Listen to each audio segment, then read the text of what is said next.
अगर आप ये वीडियो देख रहे हैं तो लाजमी आपको घर परचेज़ करना होगा, या आपके पास अगर अपना घर है तो आप एक और घर की तलाश में होंगे। घर किस वक्त ख़रीदना है आपको, फ्लैट लेना है, ज़मीन लेनी है आपने, और किस टाइम आपने बुकिंग करवानी है, कौन सा वक्त होता है जब आप बुकिंग करा के उससे प्रॉफिट अर्न कर सकते हैं, इन्वेस्टमेंट करनी है या अपने लिए एक्सपीरियंस करना है या ख़ुद रहने के लिए आपको चाहिए। तो ये सारी डिटेल्ड वीडियो ये मैं बना रहा हूँ। ये समझ लीजिए मास्टर क्लास है ये। जिन्हें रियल एस्टेट आती है या नहीं आती इससे कोई कंसर्न नहीं है। ये वीडियो देखने के बाद आप जब भी कोई चीज़ ख़रीदने जाएंगे रियल एस्टेट से मुतालिक, यानी प्रॉपर्टी, कोई प्लॉट हो, फ्लैट हो, ऑफिस हो, कमर्शियल हो, रेजिडेंशियल हो, ये वीडियो आपको ज़रूरी है कि आपको ये हेल्प करेगी। तो इस वीडियो को एंड तक आपने लाजमी देखना है, और अगर अभी तक आपने मेरा चैनल सब्सक्राइब नहीं किया तो कर लीजिए, ताकि इस तरीके की इन्फॉर्मेटिव वीडियो आपको मिलते रहें और आपके लाखों करोड़ों रुपया जो है वो सेफ हो जाए। तो चलिए शुरू करते हैं। अस्सलाम वालेकुम, मेरा नाम है अली जिब्रान और आप देख रहे हैं मिलकत.pk। आज की वीडियो में क्या क्या सवालात होंगे ये तो आपको मालूम ही हो गया। तो चलिए शुरू करते हैं। सबसे पहला सवाल कि अगर आप प्रॉपर्टी कोई ख़रीदने जा रहे हैं तो वो इन्वेस्टमेंट पर्पज़ से ख़रीदने जा रहे हैं या आपने रहना है, ये आपने सबसे पहले डिसाइड करना है कि आप लेने क्या चीज़ जा रहे हैं। सबसे पहले तो आपने इस चीज़ को फाइनलाइज़ कर लेना है कि आपने इन्वेस्टमेंट करनी है या फिर अपने पर्सनल एक्सपीरियंस के लिए या रहने के लिए आपने प्रॉपर्टी को ख़रीदना है। तो ये बहुत इंपॉर्टेंट है, एक तरफ आपका होना लाजमी है। अगर आप इन्वेस्टमेंट पॉइंट ऑफ व्यू से लेते हैं तब तो आपने दूसरे सिमत आपको जाना है, यानी दूसरी डायरेक्शन में जाना है। अगर आपने अपने रहने के लिए लेना है तो उसके लिए डायरेक्शन अलग होगी। तो सबसे पहला पॉइंट है कि आपने इस चीज़ को तयन कर लेना है, इसका आपने श्योर कर लेना है कि आपने अपने लिए परचेज करनी है प्रॉपर्टी या सिर्फ इन्वेस्टमेंट के लिए आपने करनी है। जब आप इस चीज़ को डिसाइड कर लेंगे कि भाई आपने अपने लिए लेनी है या इन्वेस्टमेंट पॉइंट ऑफ व्यू से लेना है, तो उसके बाद आपका एक दूसरा सवाल दिमाग में ये आता है कि हम रेजिडेंशियल लें या कमर्शियल लें। यानी कमर्शियल भी अगर आप रहने जा रहे हैं तो इन्वेस्टमेंट है या आपने अपने किसी काम के लिए लेनी है, या अगर आप रेजिडेंशियल की प्रॉपर्टी की तरफ जा रहे हैं तो उसको रेंट आउट करना है, आपने आगे इन्वेस्टमेंट कर देनी है यानी सेल कर देना है, या फिर आपने अपने लिए रखना है, तो इसको भी आपने दिमाग में रखना है। अच्छा, एक सवाल आता है भाई कमर्शियल प्रॉपर्टी लें या रेजिडेंशियल प्रॉपर्टी लें। देखें, आज जो मैं बात करने लगा हूँ शायद आज से पहले ना की हो मैंने, और यही इंसान का होता है कि उसमें इर्तिका भी इसी को हम कहते हैं, यानी एवोल्यूशन भी यही होती है कि हम जो नई चीज़ आए उसको जल्द से जल्द एक्सेप्ट कर लें तो ज़्यादा ही अच्छा होता है। शायद ही आपको ये कोई बात बताएगा। अभी तक तो और दुनिया में ये राइज होना स्टार्ट हो गया है, लेकिन पाकिस्तान में या मिडिल ईस्ट में या ये कह लीजिए कि जो हमारा सब कॉन्टिनेंट लगता है, तो इसमें अभी ये चीज़ें नहीं हैं, इसमें आने में बहुत टाइम है। तो उसके लिए हम अभी से तैयारी कर लें तो वो ज़्यादा बेहतर होगा। देखिए, पहले जो कमर्शियल प्रॉपर्टी लोग ख़रीदते थे उससे ये होता था कि बैंक्स ज़्यादातर होते थे या कोई बड़ी मल्टीनेशनल फर्म होती थी, या कार शोरूम होगा या दीगर ऐसे जो हॉट केक की तरह बिक जाते था आपका। तो लोग इसलिए कमर्शियल के अंदर इन्वेस्टमेंट करते हैं क्योंकि उसका रिटर्न भी आपको अच्छा मिलता था और उस पे मिलने वाला रेंट भी आपको बहुत अच्छा मिलता था, उसके प्राइस भी बहुत जल्दी बढ़ते थे। तो अब जो है कोविड के बाद जब से दुनिया थोड़ी सी मुख्तलिफ चेंज हुई है, अलग तरीके से सोचने लगी है। आपने देखा होगा वर्क फ्रॉम होम का सिलसिला ज़्यादा हो चुका है, फ्रीलांसिंग की तरफ लोग ज़्यादा जा रहे हैं, और बैंकिंग सेक्टर की मैं अगर बात करूं तो वो डिजिटलाइजेशन की तरफ पूरी दुनिया बढ़ रही है। तो आप सिमट रही हैं सारी चीज़ें, जैसे कि आप अभी अगर आप अंदाज़ा लगाएं कि लास्ट आपने कब विड्रॉल किया था अपने एटीएम से, तो आपको शायद ही याद करना पड़े, लेकिन जब आप ऑनलाइन ट्रांजेक्शन की बात करेंगे या ऑनलाइन शॉपिंग की बात करेंगे तो आप फ़ौरन बता सकते हैं मैंने 2 दिन पहले, 1 दिन पहले ये ट्रांजेक्शन की है, या मैंने ये चीज़ परचेज़ की है ऑनलाइन। तो ये इस तरफ रुझान बढ़ रहा है। तो लोग अपने गोडाउन के अंदर चीज़ें बना रहे हैं, गोडाउन वगैरह, या घर से चीज़ें सेल कर रहे हैं। तो ये जो मार्केट का कॉन्सेप्ट है थोड़ा थोड़ा सैचुरेटेड होता जा रहा है, यानी सिमट रही है सारी चीज़ें। तो रेजिडेंशियल और कमर्शियल, यानी कमर्शियल की तरफ आप जाते हैं तो इन सब बातों को आपने दिमाग में रखना है कि अब दुनिया अलग तरीके से सोचने लगी है, तो आपने भी उस हिसाब से ही सोचना है। तो ये मेरा एक पॉइंट ऑफ व्यू है, आप इससे बिल्कुल डिसएग्री कर सकते हैं। और अब तक के जो चला आ रहा था वो यही था कि कमर्शियल के अंदर इन्वेस्टमेंट करें, वो आपको ज़्यादा फ़ायदा देके जाएगा इन फ्यूचर, और अभी आगे काफ़ी सालों तक यही चलना है सब कॉन्टिनेंट में, यानी पाकिस्तान, इंडिया, बांग्लादेश वगैरह के अंदर यही तर्ज़ ज़िंदगी जो चल रही है हमारी काफ़ी पुरानी, वही चलती रहेगी आगे तक। लेकिन एक टाइम आएगा ये चेंज हो जाएगा सब कुछ जाके। तो उसमें जो अभी दुनिया की प्रैक्टिस हो रही है वो अब कमर्शियल से ज़्यादा रेजिडेंशियल की तरफ लोग जा रहे हैं। उसकी वजह ये है कि लोग अब अब मिसाल के तौर पे एक घर है, एक घर के अंदर 5 भाई हैं, तो 5 भाइयों को अलग-अलग इन द एंड अलग-अलग प्रॉपर्टीज़ लाज़मी चाहिए रहने के लिए उनके। एक जगह पे ज़ाहिर है, एक जगह कोई बिलियनियर होगा तो ठीक है, वो 1000-2000 गज़ का अपना बंगला या कोठी बना ले। लेकिन जो एक मिडिल क्लास होता है या एक नौकरी पेशावर बंदा होता है, तो उसके लिए हम सब बंदे अलग-अलग ही कोशिश करते हैं कि हमारा अपना अपार्टमेंट हो जाए या अपनी ज़मीन हो जाए रहने के हवाले से। तो आप कोशिश करें कि अपार्टमेंट हो गए, ज़मीन हो गए, तो उसके लिए आपने इन्वेस्टमेंट करनी है। कमर्शियल थोड़ा महँगा भी होता है, अगर आपकी गुंजाइश है तो लाज़मी कीजिए, लेकिन अब दुनिया थोड़ा अलग तरीके से सोच रही है, तो इस चीज़ को भी आपने पॉइंट दिमाग में रखना है। अब बात करते हैं रेज़िडेंशियल की, तो रेज़िडेंशियल का एक पॉइंट तो बहुत ही वैलिड जो है वो मैं बता चुका हूँ। कोविड के बाद से लोग वर्क फ्रॉम होम कर रहे हैं और वर्क फ्रॉम होम के बाद जो है वो काफ़ी डिमांड भी बढ़ गई है, लोग अपने-अपने घरों से काम कर रहे हैं। उसके अलावा जब ज़ाहिर है जब बंदे को ग्रोथ होती है, बढ़ता है, तो उसकी पहली प्रायोरिटी ये होती है कि यार मुझे अपनी छत कम से कम मिल जाए, जो कि गवर्नमेंट की तरफ से होती है। उसमें भी आपको लोन दिए जाते हैं कि आप परचेज़ कर लें घर, आप गवर्नमेंट आपको ये सहूलत देती है। तो अल्टीमेटली इसकी डिमांड हमेशा रहती दुनिया तक ही रहनी है, क्योंकि जब आबादी बढ़ेगी तो इसकी भी डिमांड में इजाफ़ा ही होगा। तो आपके पास पीछे सप्लाई होना चाहिए और रेडी टू मूव घर ज़्यादा जल्दी बिकते हैं। आपको ये दिमाग में रखते हुए इन्वेस्टमेंट करना है अपने अगले आइंदा 5-6 साल में। अच्छा, अब एक सवाल आता है कि अगर आपने खुद के लिए खरीदना है, क्या चीज़ आप प्रेफ़र करेंगे जो आपको आगे जाके फ़ायदा भी दे? तो मैं रिकमेंड करूँगा कि आपने अगर खरीदना है तो ज़मीन की चीज़ खरीदिए, यानी प्लॉट हो गया या कुछ भी हो गया, ताकि एटलीस्ट ज़मीन आपकी अपनी रहे, आप उसके ऊपर चेंजेस कर सकते हैं, कुछ भी कर सकते हैं। लेकिन ज़मीन की वर्थ बनिस्बत अपार्टमेंट या दीगर चीज़ों के आपकी जल्दी बढ़ती है। अच्छा, अपार्टमेंट लेने के अपने फ़ायदे होते हैं, घर, मकान, ज़मीन का मकान लेने के अपने फ़ायदे होते हैं। अपार्टमेंट में आपको ये होता है कि अगर आपने खुद एक्सपीरियंस करना है, ज़ाहिर है एक व्यू होता है, एक बंदा जहाँ रहता है सोसाइटी है, तो उसको पूरा शहर नज़र आए या उसको एक अच्छा व्यू नज़र आए, तो उसके लिए भी लोग एक्सपीरियंस के लिए भी वो चीज़ खरीदते हैं, बाय करते हैं उसको, ताकि नीचे की जो शोर-शराबे, झंझट है उनसे वो जान छुटी रहे।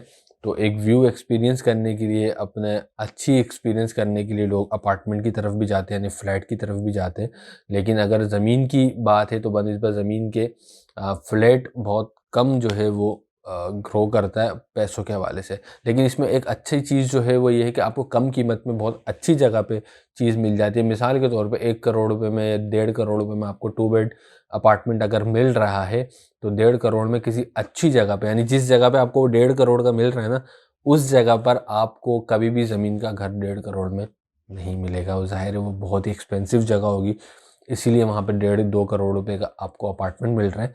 तो ये भी कंपैरिजन लोग करते हैं। तो आप अपने पर्सनल एक्सपीरियंस के लिए ले रहे हैं तो अपार्टमेंट लें या घर लें, जो भी लें, उसमें आपने क्या-क्या चीज़ें आपने दिमाग में रखनी है। ख़ासकर आप प्लॉट अगर या ज़मीन का घर लेने जा रहे हैं, तो उसके ऊपर एक मैंने डिटेल वीडियो बनाई हुई है। यहाँ अभी बताना मुनासिब इसलिए नहीं होगा क्योंकि वीडियो बहुत ज़्यादा लंबी हो जाएगी। उसके लिए मैं डिस्क्रिप्शन में आपको लिंक दे रहा हूँ कि प्लॉट की खरीदारी के वक़्त, किसी भी प्रॉपर्टी की खरीदारी के वक़्त, इवन के अपार्टमेंट की खरीदारी के वक़्त आपने किन-किन चीज़ों का ख़्याल रखना है, तो वो नीचे डिस्क्रिप्शन में आपको लिंक मिल जाएगा, वहाँ से आप देख सकते हैं। अच्छा, आपने अब डिसाइड कर लिया भाई अपने लिए ख़रीदना है या किसके लिए ख़रीदना है इन्वेस्टमेंट के लिए, उसके बाद आपने क्या करना है, रेज़िडेंशियल और कमर्शियल भी हो गया। अब एक प्रोसीजर आता है कि यार हम बाय किससे करें? खरीदारी किससे करें? अगर हम अपार्टमेंट की बात करें तो अपार्टमेंट आप जब भी लें, आपने सबसे पहले एक दिमाग में रख लेना है कि आपने बनी-बनाई प्रॉपर्टी की तरफ कम जाना है और जो बिल्ड हो रही हो, तामीर हो रही हो, आपने उस तरफ जाना है, क्योंकि वो आपको सस्ती पड़ती है बनिस्बत बिल्ड प्रॉपर्टी के। अच्छा, अब आपने बुकिंग कब करनी है? चाहे आप किसी सोसाइटी में विला या बंगलो ले रहे हो या आप कोई अपार्टमेंट ले रहे हो, आपने बुकिंग का वक़्त क्या होता है सही? उसका वक़्त होता है pre launching. Pre launching price के अंदर, यानी अभी किसी को कुछ मालूम भी नहीं है और उससे पहले आप बुकिंग अगर कर लें, लेट्स सपोज़ मैं एक जगह रहता हूँ, मुझे मेरे आस-पास के इलाके के अंदर मुझे मालूम कि यार यहाँ पे कुछ बनने वाला है, तो हम कोशिश करके उन तक पहुँचे उस प्राइस रेंज में। मिसाल के तौर पे मैं एक मिसाल देता हूँ अक्सर अपनी वीडियो में, हमारा जैसे गोल्ड मार्क का प्रोजेक्ट था, 7,500 पर स्क्वायर फीट के हिसाब से लॉन्चिंग उसकी हुई थी, प्री लॉन्चिंग प्राइस थे उसके, और आज 11 साढ़े 11,000 पर स्क्वायर फीट के ऊपर खड़ा है 1 साल के अंदर। तो ये आप देख सकते हैं कितना बड़ा डिफरेंस है, तकरीबन भी 4,000 पर स्क्वायर फीट पे एक डिफरेंस आया। जिसने 7,500 से बुकिंग की होगी, आज वो 100 क्या वो अच्छे खासे प्रॉफिट के अंदर बैठा हुआ है वो बंदा। तो ये चीज़ें आपने माइंड में रखनी है कि आपने प्री लॉन्चिंग के अंदर बुकिंग करनी है, लेकिन हर एरे-गैरे बिल्डर के पास आपने नहीं जाना। आपका पैसा बहुत हार्ड इनकम होती है, बहुत जोड़ जोड़ के आप पैसा जमा करते हैं। किसी की पेंशन होती है, किसी की रिटायरमेंट का पैसा होता है, किसी ने कहीं कमेटियाँ डाली हुई होती हैं, किसी ने अपना ज़ेवर बेचा हुआ होता है। तो आपने जब भी बुकिंग करनी है रिनाउंड बिल्डर्स के पास, आप लाजमी जब भी जाएँ आप रिनाउंड बिल्डर के पास जाएंगे, यानी जिसको लोग जानते हो। कोई एक्स वाई जी अलीफ बे पे, मैं उनको नहीं कह रहा कि वो गलत है, लेकिन रिनाउंड के पास ये होगा कि आपको वो अपने नाम के साथ कभी भी जो है ना वो ज़्यादती नहीं करने देते। आपको वक्त से पहले भी बनाते हैं, देर सवेर भी अगर हो जाए, लेकिन वो आपको मटेरियल में, चीज़ों में कभी भी कोई डंडी नहीं मारेगा। आपको वो चीज़ डिलीवर लाजमी करेगा। रिनाउंड से मुराद क्या है मेरा कि वो बिल्डर जिन्होंने प्रीवियस अपनी चीज़ें डिलीवर की हुई हों, उनका आपका ट्रैक रिकॉर्ड आपके सामने हो, उन्होंने बड़ा एक जाइंट ग्रुप हो जिसका आपने सुना हुआ भी हो, हर दूसरे तीसरे दिन आप उसकी कोई ना कोई एक्टिविटी सुनते रहते हो, तो वो एक जाइंट ग्रुप होता है। और जाइंट ग्रुप से मतलब मेरा मुराद ये नहीं कि हर बिलबोर्ड पे जो नज़र आने वाला वो जाइंट होगा। उनका प्रीवियस वर्क आपने उनके ट्रैक रिकॉर्ड लाजमी चेक करना है, उसके बाद ही आपने इन्वेस्टमेंट करनी है। हम जो पर्सनली प्रेफर करते हैं, मिसाल के तौर पे हमारे पास एक ओशन मॉल कराची का आपने देखा होगा, सिद्दीक सन्स वाला एक बड़ा नाम है। तो डिलीवर किया हुआ है ग्राउंड प्लस मतलब 28 से 40 मंजिला तो बिल्डिंग होगी। तो और पॉश इलाके में, क्लिफ्टन जैसे इलाके के अंदर है, तो वो अगर कहीं प्रोजेक्ट लेकर आता है तो उसमें आपने इन्वेस्ट करना चाहिए। बहरिया में अपार्टमेंट है, ऑप्शन है, मैं आपको बताता रहता हूँ। यहाँ पे चांस डील अगर आपके पास आ रही है, चांस डील क्या होता है ये मैं आगे आपको समझाता हूँ। जैसे गोल्ड मार्क एक नाम हो गया, तकाफुल इटसेल्फ बड़ा नाम है। तो ये सारे जैसे इतने, जो मछियारा ग्रुप हो गया, जावेद ओके हो गया, ये सारे वो बिल्डर्स है, रिनाउंड बिल्डर। अल्ताफ़ ताई हो गया, ये सारे वो रिनाउंड बिल्डर हैं जिन्होंने डिलीवर किया हुआ है, दुनिया इनको जानती है। बड़े बड़े बिजनेसमैन लोग जानते हैं इनको। आपने ऐसे ही रिनाउंड बिल्डर्स के साथ ही इन्वेस्टमेंट करनी है ताकि आपका जो हार्ड इनकम है, जो आपके पैसे हैं, वो ज़ाया ना हो। आप लोग जो है ना कम पैसे के चक्कर के अंदर अपने जो बेचारे लगाए हुए होते हैं, आपने उन पैसों से भी हाथ धो बैठते हैं। सिर्फ लालच आपको मार देती है, तो लालच में नहीं आना। रिनाउंड के साथ ही आपने जाना है ताकि आपकी इन्वेस्टमेंट सेफ रहे। चाहे आप किसी सोसाइटी में पैसा लगा रहे हो, अपार्टमेंट में लगा रहे हो, रिनाउंड सोसाइटी, रिनाउंड जगह पर ही आपने इन्वेस्टमेंट करनी है। बहरिया टाउन हो गया, साइमा हो गया, ये सारे वो बड़े बिल्डर्स हैं जो डिलीवर कर चुके हैं, सैकड़ों उनके प्रोजेक्ट्स हैं। तो ये बहुत कम रेयर चांस होते हैं कि आपके साथ कोई फ्रॉड करे, अनटिल अनलेस कोई इनके साथ मिसहैप ना हो जाए, तो वो एक अलग सिनेरियो हो जाता है। अच्छा, इन प्रोजेक्ट्स के अंदर, बुकिंग के अंदर आपको फ़ायदा क्या होता है कि आपने आर्बिट्राज एक वर्ड सुना होगा कि आपने किस्तों में पैसे देने होते हैं, एक साथ आपको अमाउंट नहीं देना होता। प्री बुकिंग के अंदर आपको ये फ़ायदा होता है। मिसाल के तौर पर करोड़ रुपए की भी आपके पास अगर एक चीज़ है, आप 10 लाख, 20 लाख, 15 लाख से भी आप उसको बुक कर सकते हैं। बाकी के पैसे आपने 3-4 साल में पे करने होते हैं। अब जैसे आपने मिसाल के तौर पे 1 करोड़ रुपए की चीज़ थी, 20 लाख रुपए में आपने बुकिंग कर ली, और अब महंगाई बढ़ गई, या कोई एक बंदा आया, उसने भाई एक अपार्टमेंट 100, एक प्रोजेक्ट के अंदर उसने बोला भाई मैं 80 अपार्टमेंट खरीद रहा हूँ, उसमें एक आपने भी खरीदा हुआ है। अब जो आपने करोड़ वाली चीज़ खरीदी होगी वो मुमकिन है 1.5 करोड़ या 2 करोड़ की हो जाए, उसकी बल्क परचेजिंग की वजह से। तो आप 20 लाख के ऊपर ही वो प्रॉफिट लेके आप बाहर हो सकते हैं। समझ रहे हैं आप? यानी मिसाल के तौर पे 1.5 करोड़ रुपए की अगर अब उसकी वर्थ हो गई है, जो बिल्डर से अब आपकी ही 1 करोड़ की चीज़ अब 1.5 करोड़ में बिल्डर बेच रहा है, तो आप इजीली उसको मार्केट में एक 30 का, एक 25 का, या एक 40 का, जहाँ पे भी आपकी डील लॉक हो सकती है, आप वो सेल कर सकते हैं। ज़ाहिर है बिल्डर से कम में ही बेचेंगे तो आपका बिकेगा, वरना डायरेक्ट बंदा बिल्डर से ना ले ले। तो यानी आप 20 लाख रुपए तो आपने जो इन्वेस्ट किए वो तो आपको मिलेंगे मिलेंगे, उसके अलावा जो इसका ओन चला गया तो वो भी आपको मिलेगा, या वो 25 लाख है जो भी है, वो आप इस तरीके से भी अपनी इन्वेस्टमेंट बाहर निकाल सकते हैं, इसमें इन्वेस्ट कर सकते हैं। इसलिए प्रॉपर्टी जो है वो फ़ायदेमंद साबित होती है। जो लोग प्रॉपर्टी से पैसा बनाते हैं वो इस तरीके से बनाते हैं। अच्छा, अब मिसाल के तौर पे आपके पास से भाई वो टाइम भी निकल गया, अब आपने जो इन्वेस्टमेंट करनी थी तो वो इन्वेस्टमेंट का टाइम भी निकल गया। अब आप पैसा कैसे कमाएँगे? अब कैसे आप इन्वेस्ट करेंगे? कोई प्रोजेक्ट है, प्री लॉन्चिंग भी आपके हाथ से निकल गई। अब आता है यहाँ पे 2 ऑप्शन आते हैं आपके पास। या तो आप सारा पैसा लेके जाएँगे बिल्डर के पास कि भाई मैं सारी पेमेंट एक साथ कर रहा हूँ, मुझे कितना डिस्काउंट दोगे? तो वो बहुत कम चांसेस होते हैं कि बिल्डर आपको दे, क्योंकि वो अपने लिए प्रॉफिट के लिए रख लेता है लास्ट के लिए। वो सारा माल नहीं बेचता कभी भी बिल्डर। 1-2 फ्लोर वो आपको लाज़मी जो है वो रखता है आखिर के लिए, क्योंकि शुरू के जब उसको पैसे चाहिए होते हैं तो वो बहुत ही कम रेट के अंदर वो लॉन्च कर देता है प्रोजेक्ट के बाद। उसके बाद कहीं से पैसा है और वो अपनी मार्केटिंग करे, तो मार्केटिंग से पहले आपने बाय करना है। मार्केटिंग हो गई, इसका मतलब तीर जो है वो कमान से निकल चुका है। अब रेट आपको बढ़ा हुआ ही मिलेगा आगे चल के। तो आपने उस टाइम बुक करना है जब वो मार्केट भी ना हो प्रोजेक्ट, उस वक्त आपने मार्केटिंग से पहले आपने अपनी प्रोजेक्ट के अंदर हाथ डाल देना है, ताकि आपकी बुकिंग हो जाए, ताकि कल को रेट्स भी बढ़े, आप बाहर भी एग्जिट करना चाहें तो आप प्रॉफिट के अंदर ही आप एग्जिट करेंगे उससे, ठीक है।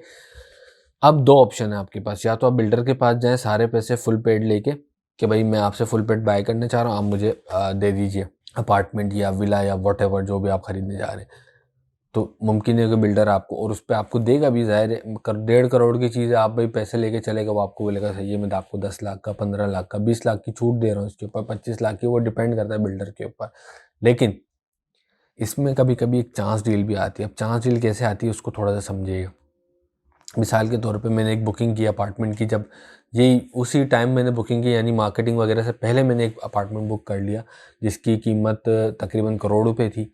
करोड़ रुपए में मैंने उसकी बुकिंग कर ली, ठीक है, और उसकी कीमत थी 7,000 या 7,500 पर स्क्वायर फीट के हिसाब से। अब क्या हुआ, टाइम गुजरा, 1.5-2 साल गुजर गए, काम स्ट्रक्चर बनना शुरू हुआ, काम सामने नज़र आना शुरू, तो उसकी वैल्यू भी बढ़ती रही। अब वही एक अपार्टमेंट 1 करोड़ का वो 1.5 करोड़ पे पहुंच चुका है। लेकिन आपने जो बुकिंग की हुई है वो लॉक की हुई है 1 करोड़, यानी आप 1 करोड़ के हिसाब से ही बिल्डर को पेमेंट करेंगे। उस 1-1.5 साल में, 2 साल में बिल्डर ने मार्केटिंग भी की, प्रोजेक्ट की, हर किसी को सेल भी किए, लोगों ने उसमें पैसा भी डाला।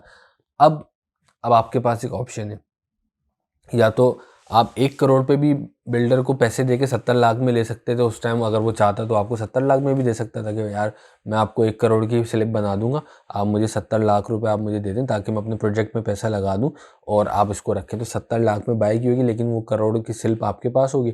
अब आप रेट चले गया, बिल्डर दे रहा है 1.5 करोड़ रुपए में, क्योंकि अब मार्केटिंग हो गई है, लोग जानने लग गए, लोग आ रहे हैं, प्रोजेक्ट बनना शुरू हो गया। अब आपने क्या करना है उसके बाद, अब आपने या तो अगर फुल पेड लिया तो आप फुल पेड बेचें, अगर आप करोड़ में भी बेचते हैं तो भी फ़ायदा है, एक 10 में भी बेच रहे हैं तो भी फ़ायदा है, एक 20 में भी बेच रहे हैं तो भी फ़ायदा है, यानी आपको 50-60 लाख रुपए उसी टाइम मिल रहे हैं। आप बोल रहे हैं भाई मैं फुल पेड बेचना चाह रहा हूँ। अब जिसको चाहिए या तो मुझसे रेट पे ले ले, रेट टू रेट, यानी 1 करोड़ रुपए पे ले ले, या तो अगर 1.5 करोड़ का है आप बोले भाई एक 20 में, एक 10 में मुझसे आप बाय कर लो, मैं फुल पेड दे रहा हूँ। तो इस टाइप की चांस डीलें भी हमेशा आपके लिए होती हैं। अब अगर तो इन्वेस्टमेंट आपने करनी है तो इसी तरीके से आप इन्वेस्टमेंट कर सकते हैं कि आप थोड़ा थोड़ा पैसा लगा के उसको प्रॉफिट अर्न करें। या एक और ऑप्शन ये होता है, इन कब करना है, आउट कब करना है, ये सारी चीज़ें मैं आपको इसको बता चुका हूँ। ज़रूरी ये है कि जब भी आप आउट, अगर आप इन्वेस्टमेंट कर रहे हैं तो आउट का भी एक प्लान होना चाहिए आपके, कि आप किस वक्त इस गेम से बाहर आएंगे।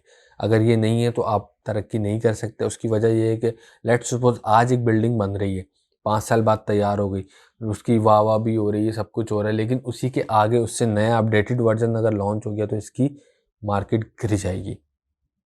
इस वाले प्रोजेक्ट की जिसमें आपने इन्वेस्ट किया हुआ है, इसमें आपकी मार्केट, आपके प्राइस गिर जाएंगे। तो ज़रूरी ये है कि अगर आपने, हर चीज़ का देखें पीक होता है, पीक पे आप अगर जाके इसको सेल कर देती हैं चीज़ को, या वहाँ से रिटायरमेंट ले लेते हैं, तो वो आपके लिए हर तरह अच्छा होता है। स्पोर्ट्समैन को भी आपने देखा होगा कि वो जब भी कोई बड़ा मैच खेलता है, जैसे अभी मैसी हो गया, उसने अगर वर्ल्ड कप जीत लिया है, तो अब वो खामोशी से रिटायर हो जाए तो उसके लिए ज़्यादा ही बेहतर होगा कि भाई वो रिटायर हो जाए, क्योंकि कल को अगर कोई भी एक गलत स्टेप उसने ले लिया तो वो सारा उसके किए गए राय पे पानी फेर सकता है। तो कल को अगर कोई नया प्रोजेक्ट खड़ा हो गया उसके सामने आगे, तो जितनी अब इसकी वर्थ है प्रोजेक्ट ए की, प्रोजेक्ट बी के सामने प्रोजेक्ट ए सस्ता और कम हो जाएगा।